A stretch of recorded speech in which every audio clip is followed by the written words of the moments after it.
안녕하세요. 우리 뉴프런트 성도 여러분. 월요일 오후 아침 묵상 오신 것 환영합니다. 자, 오늘 스펙이 아니라 스토리다. 스펙이 아니라 스토리다. 이런 제목으로 창세기 48장 말씀 함께 나누겠습니다. 야곱이 나이 많아서 늙어서 병이 들었습니다. 그래서 요셉이 아버지 병환 소식을 듣고 아버지 병문안을 가게 됩니다. 그러자 야곱이 요셉에게 옛날 이야기를 들려주죠. 자신에게 나타나신 전능하신 하나님께서 이 루스, 베델에서 자기한테 나타나셔가지고 복을 주시면서 자기 자손들이 많아지고 또 가나안 땅을 영원히 이스라엘의 소유가 되게 해주시겠다 이런 하나님 약속하는 것을 이야기해 줍니다.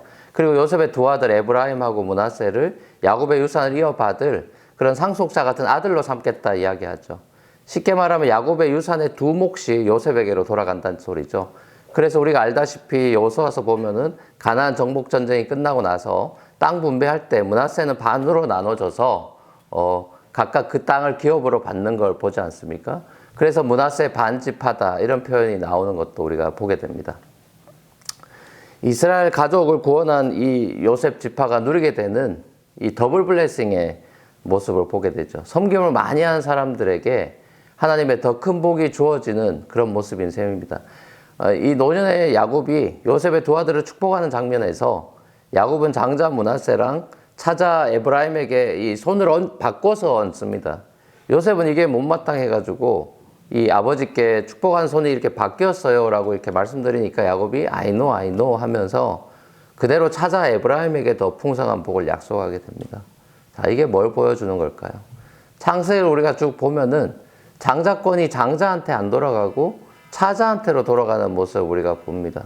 아브라함의 첫 아들이 이스마엘이 아니라 둘째 이삭이고 이삭의 쌍둥이 아들 에서와 야곱에서 둘째 야곱이고 요셉의 두 아들 므낫세와 또 에브라임에서 둘째 에브라임인 걸 보죠. 이걸 뭐 보여줍니까 이게? 창세기를 우리가 쭉 보면서 계속 느끼게 되듯이 하나님의 언약 라인은 하나님께서 주권적으로 선택하시는 영역이라는 걸 보여주죠. 하나님의 언약이라고 하는 거는 인간 편에 달려있는 게 아니라 하나님의 주권적인 뜻에 달려있다는 걸 보여줍니다. 하나님께서 하나님의 자신의 뜻대로 언약을 이어갈 사람을 선택한다는 소리죠. 자, 사실 이 이유에 대해서는 성경이 정확하게 그 이유를 밝히고 있지는 않아요.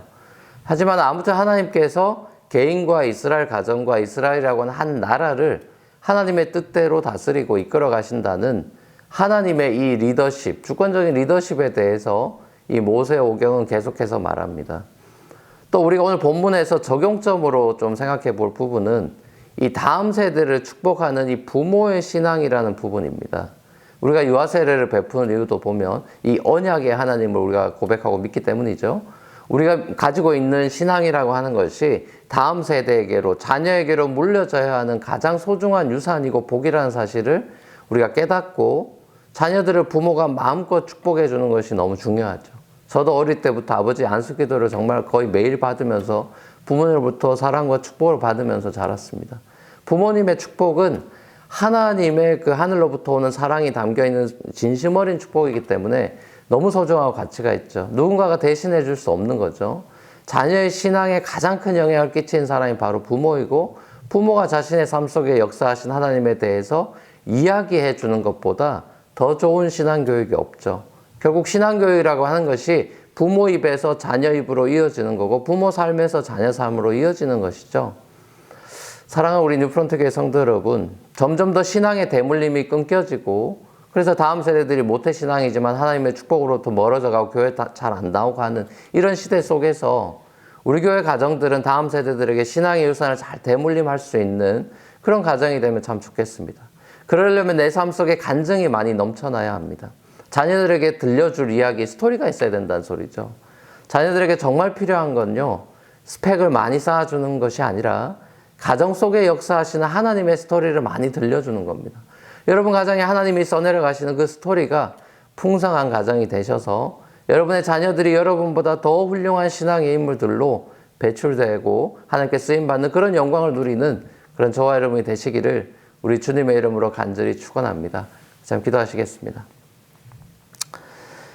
사랑과 풍성하신 아버지 하나님 감사합니다. 이 아침에 우리 자신을 위해 그리고 우리의 자녀들을 위해서 축복하며 기도합니다. 하나님 우리가 다음 세대들 보기에 또 자녀들 보기에 부끄럽지 않은 그런 신앙의 사람들로 자라가고 살아가기 원합니다. 그래서 하나님께서 우리에게 베푸신 은혜와 사랑을 자녀들에게 들려줄 수 있는 삶 속의 간증과 스토리가 많아지는 인생 되기를 원하고, 우리의 자녀들, 다음 세대들이 정말 주님을 향한 그 지고지순한 사랑을 배우고 학습하며 자라가도록, 그래서 가정 안에서 진정한 신앙교육이 일어나 신앙의 유산이 흘러가는 그런 아름다운 가정 될 수 있도록 좀 축복하여 주옵소서. 주님께 모든 걸 감사드리옵고 예수님의 이름으로 기도합니다.